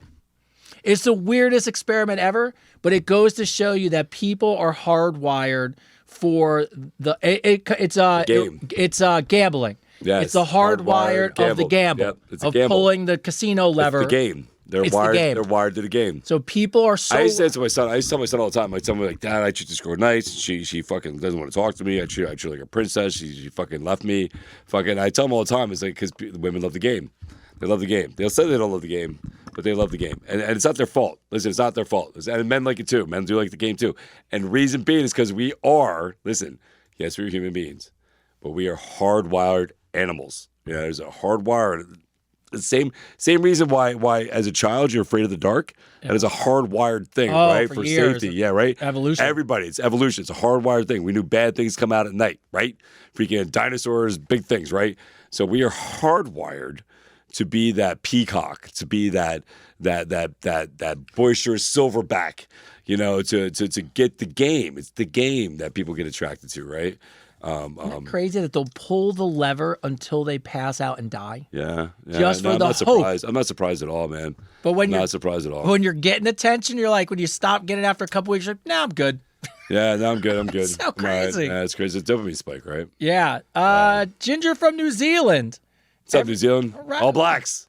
Oh, yes, All Blacks. She actually wrote in that I think maybe I said it wrong, and she just wrote in, she goes, reminder, Tony, it's All Blacks. Because I guess in one of the other episodes we talked about them way back in the day. Every time I'm intimate with my boyfriend and we finish, he immediately gets up to take a shower. He won't sit, he won't stay, he won't cuddle, he won't hug. Not even just for a few minutes. He told me it's to stay clean and wash me off of him. I've only ever been with 2 men in my life. Is it normal for guys to shower immediately after sex? Yeah. Yeah, it's normal. It depends what kind of sex you had. Yeah. Well, I mean, it was pretty messy, you know. If you can, yeah, you know, absolutely. No, I think it's okay. You know, people have listen. I got clients of mine that every time they lift the dumbbell, even though they had the same dumbbell for 3 sets, every time they put the dumbbell down, they wipe their hands. oh, do they? Oh my god, yeah, dude. I got like 2 or 3 of them that every time they touch a machine, every time they touch a dumbbell, and it's fine. It's definitely an OCD issue. You know what I mean? Yeah. It's definitely an OCD issue. You know, because like they'll wipe down the dumbbells and they'll pick them up and they'll use them and then they'll put them down and they'll get wipes again, wipe their hands again, and go with dumbbells again, even though they just did all that. You know what I mean? But yeah, I mean, it's. I think it's fine. I don't think you should think too much into it. No. That goes back to that 313 thing. Stop looking for a problem. Yeah. Stop looking for a problem. So what if he takes a shower? He's not leaving. Look. You know what I mean? Like I can see if he got up, like grabbed his clothes and left. Yeah, there was nothing in her email about the relationship being bad or sex not being good. No, it's fine. As long as Showers after sex. Is he cuddling with you? Is he cuddling with you after shower? Yeah, he then comes back good. in. Then he's not all sweaty. So I'll be honest with you. I work up a sweat. I don't like to cuddle afterwards. I like to rather take a shower and stuff. Because Yeah, I get it. I can't sleep sweating. Like that's a tough one. But yeah, don't overthink it. I don't overthink it. Dina from Houston. What's up, Houston? Me and my boyfriend decided to sneak into a standing tan-up bed together. I know the girl at the counter. I used to work there, so she covered for us. We hooked up in there a bit, and we had sex. It was hot and awesome and kind of fun because it was sneaky and in public. We both woke up with second-degree burns the next day. We both missed work. We could not shower, sit, or even touch anything for over a week. So, lesson learned, don't have sex in a tanning bed. Have you guys ever had a public Stupid. Fucking dumb. second-degree burns? That means they were blistering. Yeah. my That sucks, man. God. That sucks. Even just because you live at the beach now, like even just that first tan, like that red that sets in that first day, It hurts. and you shower and the water's hitting you and it hurts. No, it sucks. Bro, I can't imagine a second-degree burn. I can imagine. I'd be sweating so bad if I did that. Oh my It doesn't God. sound enjoyable at all. Have you ever had a public hookup go wrong? I'm sure I did. I just can't remember. I mean, for me, it's been forever. Define wrong. Well, yeah, I mean, that's a good point. Define wrong. Indeed, it doesn't sound like it went bad. It just the outcome after it was not great. Yeah. TJ from Kansas. What's up, Kansas? All right. Is Franzia wine? I had a girl come over for a dinner date. I ordered food, then put that shit in pots and pans because I can't cook for shit. But I did promise her dinner, and I did promise her wine, so I grabbed some pink Franzia in the box. Looked like a great deal to me. Four bottles of wine in a box. I'm gonna tell you right now, women love wine in a box. It's nothing says I'm a man More than wine in a box. sophisticated. So sophisticated man than wine in a box. So after dinner finished up, she left and ghosted me. I heard back it was because of the wine. So is Franzia no good? Shocker. Hook a brother up. TJ from Shocker. Kansas. Shocker, bro. To your So- point, this is how crazy, because I used to work in this world. Mm-hmm.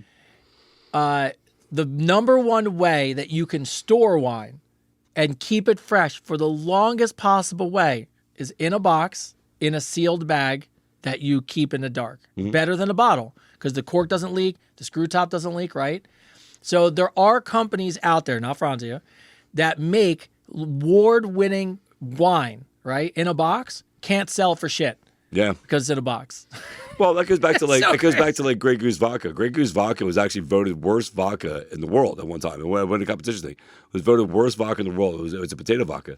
This guy bought it, labeled it with a different label on it, and now it's like one of the top. You know what I mean? It's French. Yeah, it's- So good. Good goose, good goose. You know? That's so. It's Yeah. so funny how quick you just turn it Yeah. because of marketing around, and next thing you know, Yeah, it's all about the box, man. So listen, what I would do for you next time is I would go out and find a really fancy bottle, have the bottle at your house with a funnel, go get the box wine, pour it in said bottle. You can even get a label. Listen, you're really fancy. oh, look at you. You can get a label made.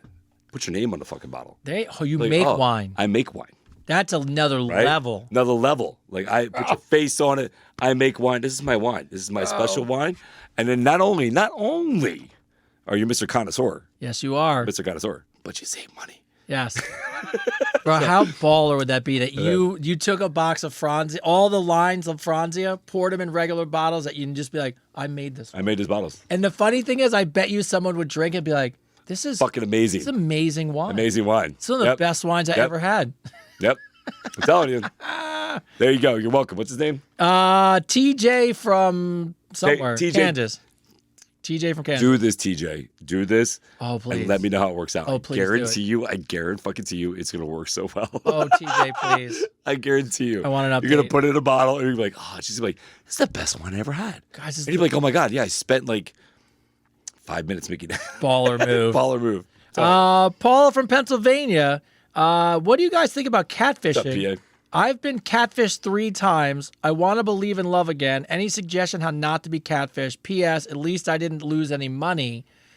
Paula, catfishing's so crazy to me because the people don't show you they don't FaceTime.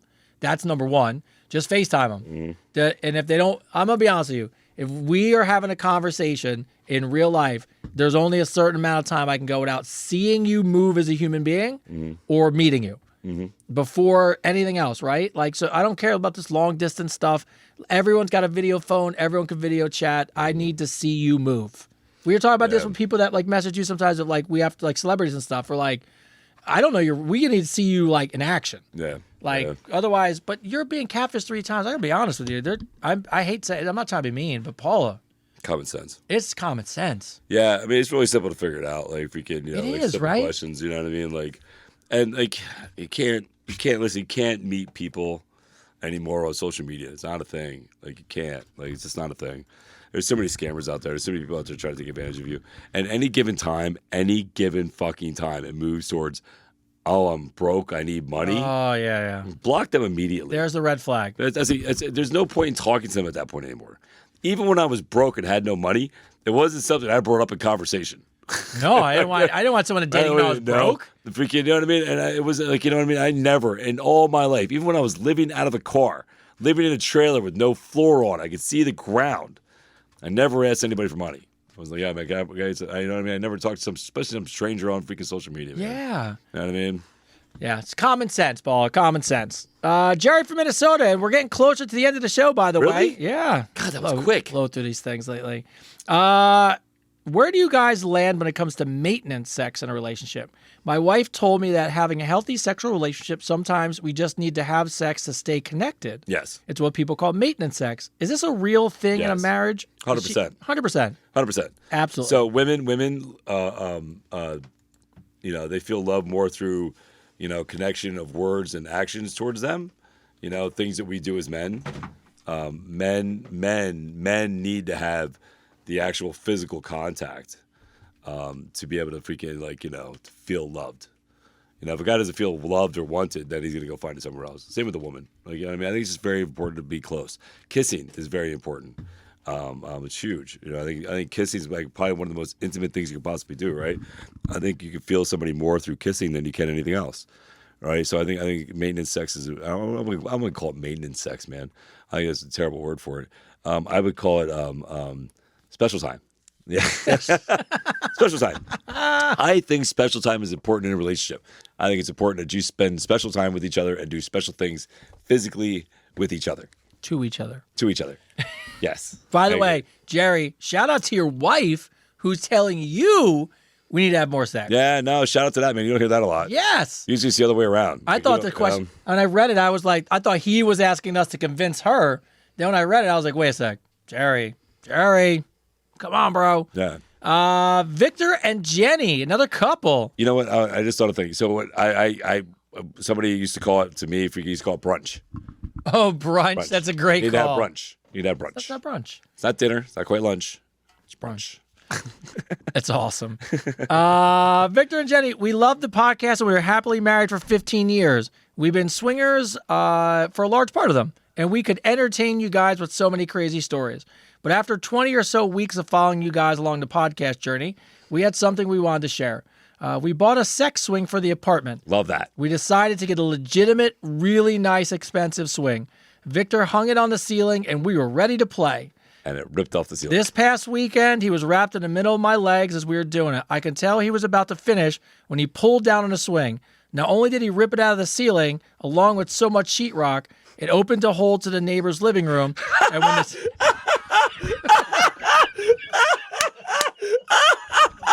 Oh, that's amazing. And when the I love that. When the sheetrock fell, it hit us both in the head, and we were knocked out cold. Oh, my God. Our neighbors saw us through the hole and called the ambulance. I'm so embarrassed. Oh, I love this. But can I ask you guys a random question? I think they maybe videotaped us. Is it okay to ask? Yes, it's okay to ask. Okay. What do you got to lose? Bro. I see you both knocked out naked in a swing in your freaking house. Bro, they pulled it down and they were both out cold. That is fucking and hilarious. And their neighbors just looked down. Oh, my God. I knew that's where the story was going. In I the knew living it. room. So it's very important. Not that I've ever had one. I've always wanted to use a sex swing. I thought it'd be amazing. I think it'd be cool. I think it'd be cool as shit, right? Freaking, but I know this from being a construction guy. You want to find a structure beam. Yes. You got to find a structure beam. You can't just plow that thing into the fucking drywall and think it's going to stay. No.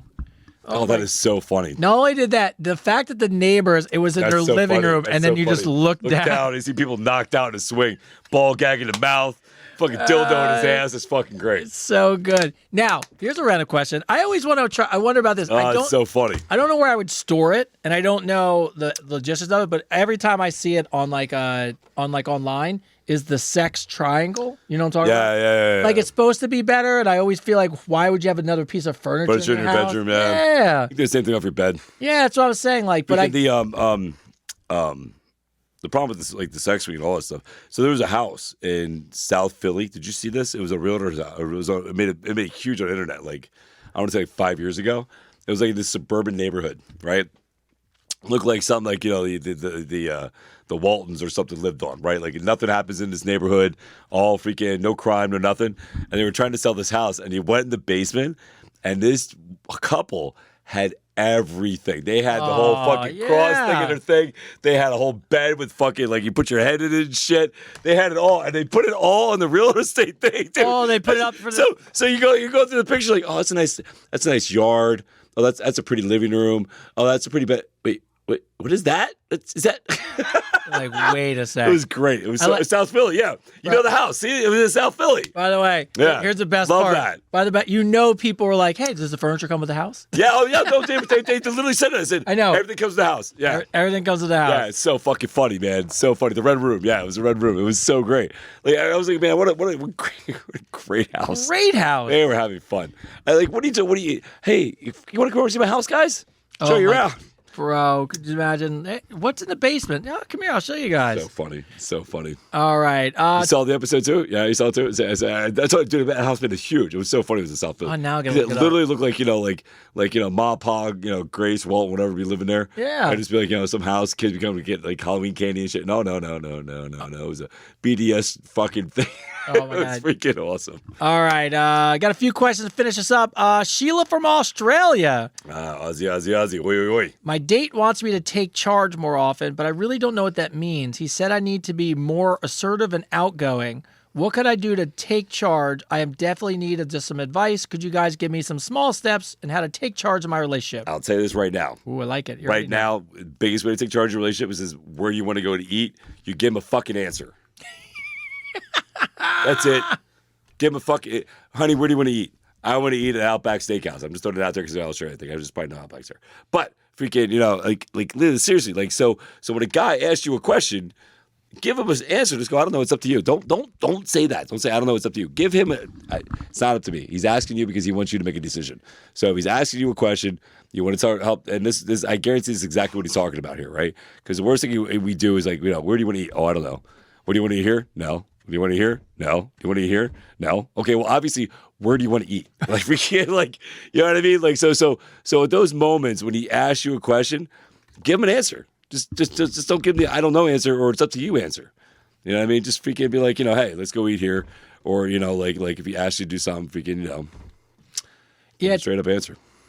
Yeah, that's a good start. I saw a meme. I saw a guy who figured it out. So what he does is he had this he was shooting a social media video and he goes, hey guys, want to see something really cool? He goes, I figured out how to find out where my wife wants to eat. Mm-hmm. And he's got the phone on the dash and she gets in the car and she's like, all right, where are we going? He goes, guess where I got a reservation for us to go tonight? And she's like, that steak place? And he's like, that's where we're going. It was like smart. It was like so perfect. I was like, all right, buddy, there you go. Oh, they saw that video. That's so funny. They saw the video. All right, Bobby. Bobby R. Do men really want the truth or not on how they're doing when they're going down on a woman? Yes. I just want you to know my ex was horrible at it. I used to hint around it, but he never caught on. He thought that he was amazing at it. I didn't want to hurt his feelings, but one night I decided to be an ass and told him, I'm not a fucking watermelon. This is not a watermelon eating contest. You can't go fast. You can't. She goes, you can't go fast side to side like you're playing Devil Went Down to Georgia on a harmonica. I guess that was too harsh. That's a good song. It's a great song. Great song. He didn't take it well and he got his feelings hurt. Needless to say, he's an ex for a reason. Could I have done this better? Yes. Of course you could have. Of course you could. Come on. It's so funny. You could have done better. And I don't think the Devil Down in Georgia had a harmonica. I'm pretty sure it was all guitar.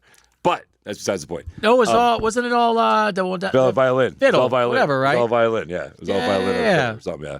Anyway, so yes. So here's I'm very, very, very outspoken about this.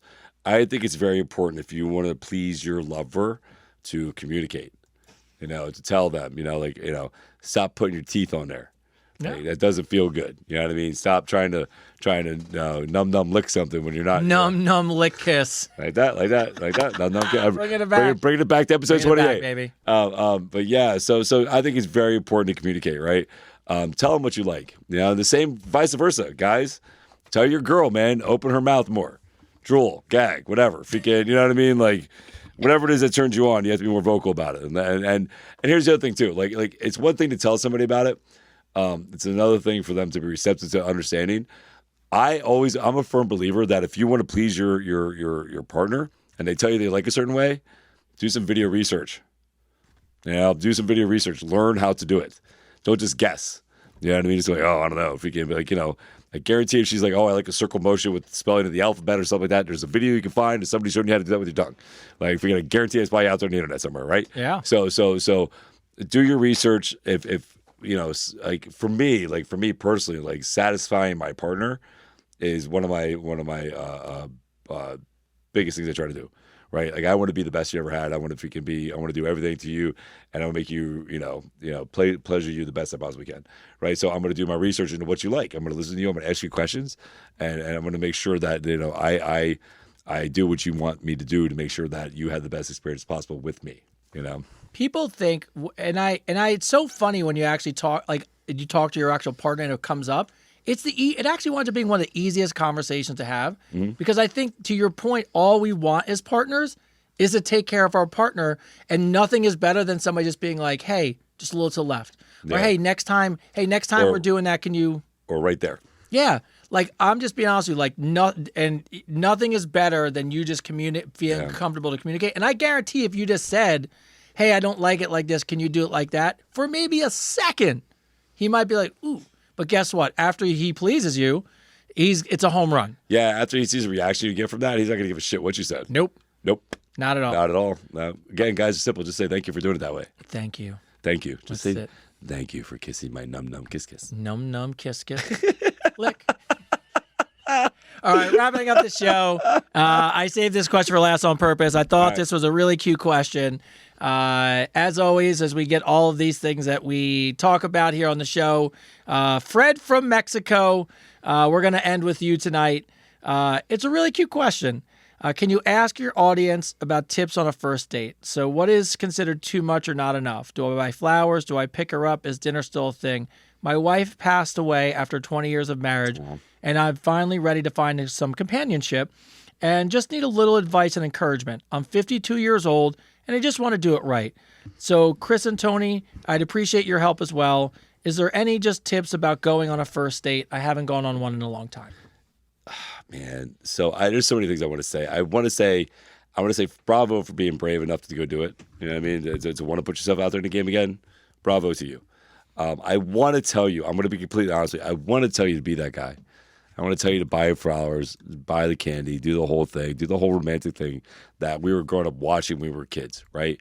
I'm going to say 90% of men want to be that guy.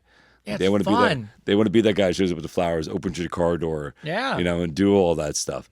Do I think in this day and age you'll find a woman that's receptive to it? I don't know, right? I think sometimes if you show up with all that, it's a little much. They might think it's a little too much and a little like, this guy's a little desperate. You know what I mean? I think in this day and age, I'm going to be honest with you. This is what I would do if I was you. 52 years old, take one flower. You know what's so funny? I just swear to God, I was like, that would be my answer. Yep. Just take one flower. Take one flower. Say, hey, I just appreciate you spending time with me. Thank you for going out to dinner with me, and take the rest of the night just to get to know each other, and not in a expectation level of an ending at the romance. Right. Take it as we're two people that are going to get to know each other, and this is going to be fun, and the romance will happen. Like it'll just happen on its own. So I think giving a flower is a great gesture. One, not a bundle.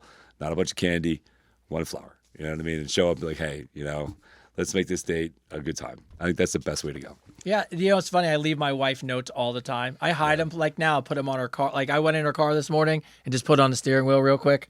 And I love that little stuff. No, I think it's great, man. Fun. I used to buy flowers for my ex all the time. Like I would just randomly buy her flowers, and just she would come downstairs and they'd be sitting on the table. Yeah, I mean, I love doing shit like that. I think it's a good time.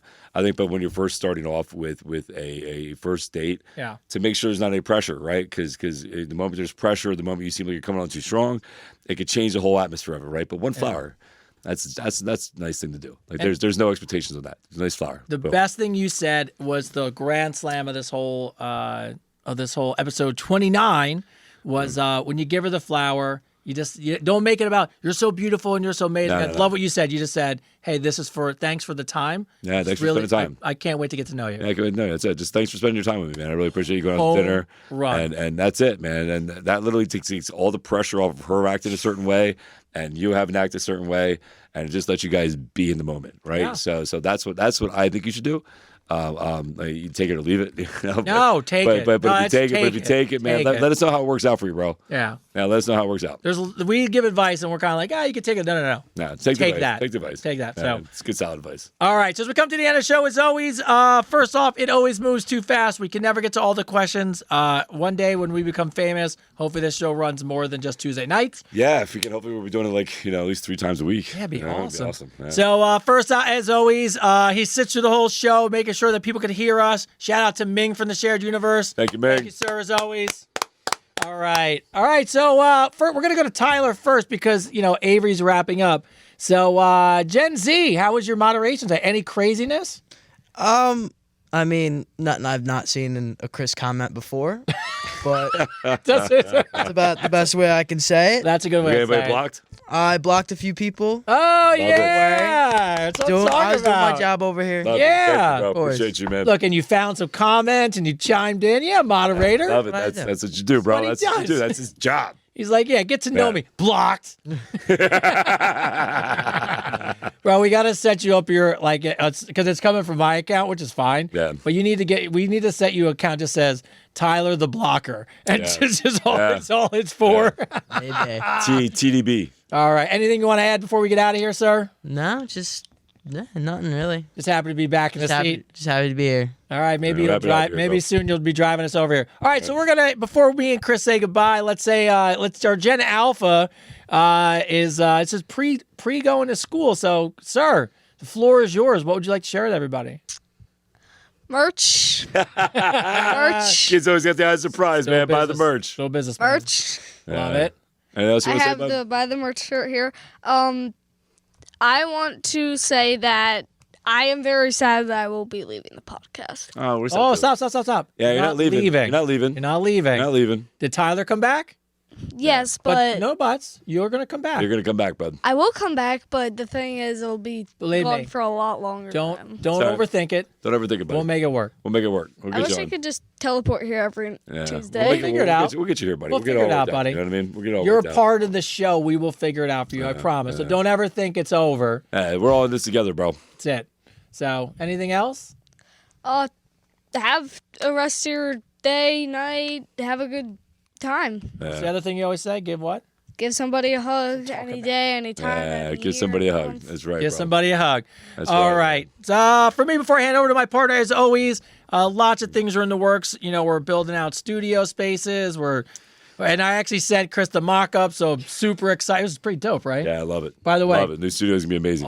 This is how excited my wife is. She came to me. She goes, she comes to me and she goes, oh, here. She goes, this is what I want it to look like. And like, so she designed it. I was like, home run.